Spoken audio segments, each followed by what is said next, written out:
Bienvenidos a Con Vino con Todo, el podcast sobre el mundo del vino que te combina con todo. Soy Meritxell Falgueras, comunicadora y sommelier. En redes sociales soy conocida como Wines and the City y hoy vengo a hablar de la crianza del vino a través de las barricas, de los tipos, los tamaños, el tiempo que tienen que estar y mucho más para entender los aromas terciarios del vino. En el capítulo de hoy hablamos de las míticas barricas de vino.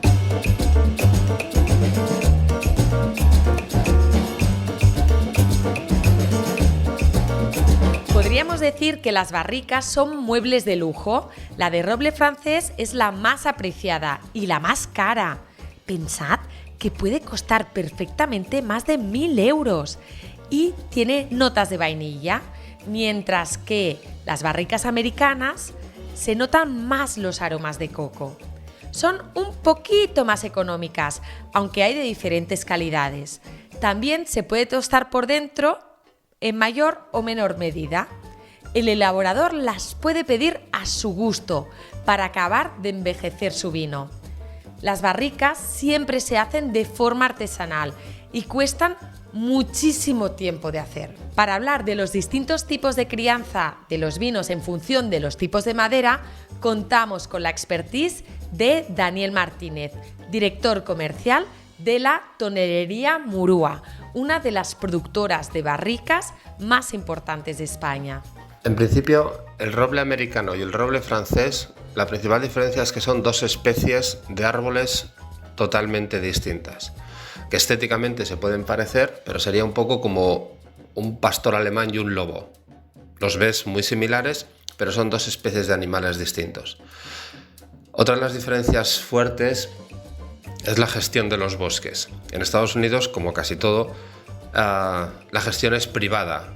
No es el Estado. Tú y yo podemos comprarnos 25 acres de terreno donde el 60% es roble blanco, Quercus alba, y explotarlo y fabricar y vender esa madera para fabricar barricas o para lo que sea.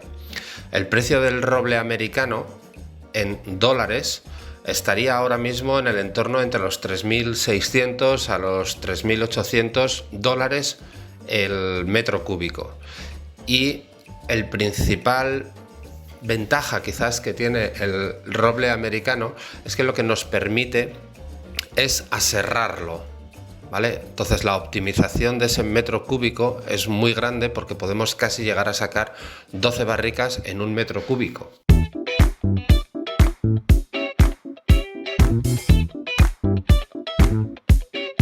Los aromas terciarios provienen de la crianza del vino, en barricas o dentro de la misma botella, como hacen los espumosos con reserva, como por ejemplo el cava. Depende cómo sea la barrica, dará unos aromas u otros. Como decía nuestro experto, el de roble francés tiende a respetar más la integridad del vino y el roble de origen americano da un toque ligeramente dulzón. ¿Qué es lo que ocurre con el roble francés? Ya hemos hablado que es una especie de árbol distinto al americano, pero sobre todo es que la gestión de los bosques en Francia es gubernamental, es estatal desde tiempos de Napoleón, y es el Estado el que te permite la tala de un roble y el que te obliga a replantar ese roble casi donde ellos dicen, con lo cual están garantizando una gestión forestal para muchos años, ¿no? El precio del roble francés, quizás por este tipo de gestión, es más caro. Estamos hablando de una diferencia de un 25 o un 30% al alza, alrededor de unos 4.600, 4.400 euros, recalco un poco lo del euro porque hay un cambio de divisa, 4.600, 4.800 euros ese metro cúbico. Y la principal diferencia que existe con el roble americano es que el francés no nos permite aserrar esa madera, sino siempre tendremos que hacer el corte a través de un hendido, a través de la fibra, como si fuesen los gajos de una naranja, para evitar que luego esa madera pueda dar problemas de fugas, de filtraciones y demás. Esto nos lleva a que el rendimiento de ese metro cúbico que ya hemos comprado bastante más caro se reduce a la mitad. De un metro cúbico de roble francés, en el mejor de los casos, podemos obtener 5,7, 5,8 barricas, mientras que antes veíamos que en el americano el rendimiento es bastante mayor. ¿Habéis entendido la diferencia de precio? Ahora Daniel nos explica las diferencias organolépticas. Lo que veíamos es que las diferencias entre los dos tipos de robles existen, pero a nuestros clientes lo que más les importa sobre todo es la gama aromática que describen. En el roble americano vamos a encontrar aromas a más dulzor, a coco, a whisky lactonas, una conexión muy importante desde hace muchísimo tiempo con el tempranillo tanto de Rioja como de Ribera del Duero como Toro. Ese nexo funciona desde hace muchísimos años y creo que va a seguir siendo así por más años, ¿no? Y aparte del tipo de roble, es muy importante el grado de tostado. Las barricas se tuestan por dentro y de allí que hayan diferentes grados de olor ahumado.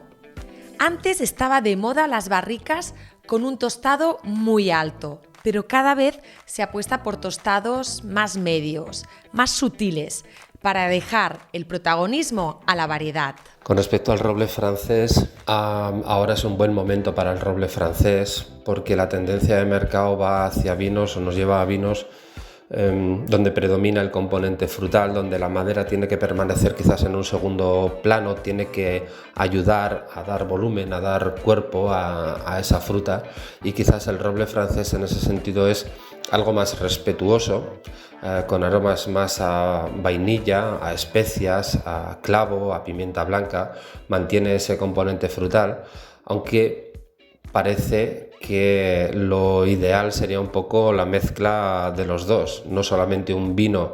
Sí que hay vinos, grandes vinos que solamente están hechos con roble americano, y por supuesto que hay vinos que están solamente fabricados o elaborados con roble francés.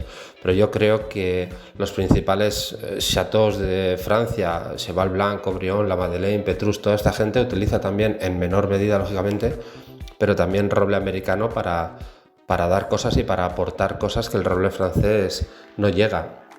Y de igual manera los grandes grupos de Rioja, que tradicionalmente han utilizado mucho roble americano, el roble francés lo incorporaron ya desde hace un tiempo, porque también el roble americano hay matices que no es capaz de mostrar en un vino si no es roble francés. ¿Y el tamaño importa? Sí, sobre todo en la barrica. La tipo bordelesa son 225 litros y la barrica tipo Borgoña 228. También hay fudres y recipientes aún más grandes. Recordad que cuanto menor es la barrica, mayor es el impacto de la madera. También es muy importante la diferencia entre barrica nueva y vieja. Una barrica de primer año da un 100% de taninos y aromas. En el segundo año, la mitad. Y de tercer año, una cuarta parte. Los mejores vinos están hechos con barricas de primer o segundo año. Y muchas veces decupajes entre ambas. Hay algunos vinos súper modernos que hacen un 200% madera nueva. Es decir, si están 2 años en madera, cada año se le hace un trasvase a una barrica nueva. Pero como os podéis imaginar, esto es muy caro y el vino tiene demasiada potencia tánica, para mi gusto.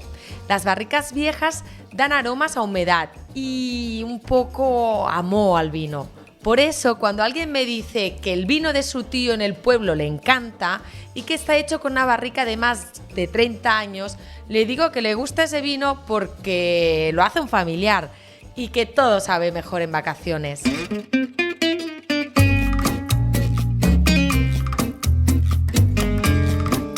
El buen uso de la madera es un arte y la mayoría de bodegas conocen muy bien a las tonelerías que confían la crianza de sus vinos. Hasta aquí este episodio de Con Vino con Todo, el podcast del mundo del vino que te combina con todo. No dejéis de suscribiros al podcast y escuchar el resto de episodios. Y si os gusta y os gusto, podéis seguirme en mis redes sociales. Soy Wines and the City y ahí os voy a contar todo lo que sé sobre el vino.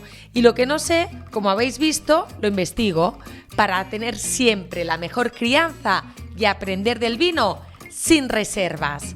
Gracias por estar ahí y nos escuchamos en el siguiente episodio. ¡Chin, chin! Espacio patrocinado por la Denominación de Origen Cataluña, con la colaboración del Departamento de Agricultura, Ganadería, Pesca y Alimentación de la Generalitat de Cataluña y el Fondo Europeo Agrícola de Desarrollo Rural. Europa invierte en zonas rurales.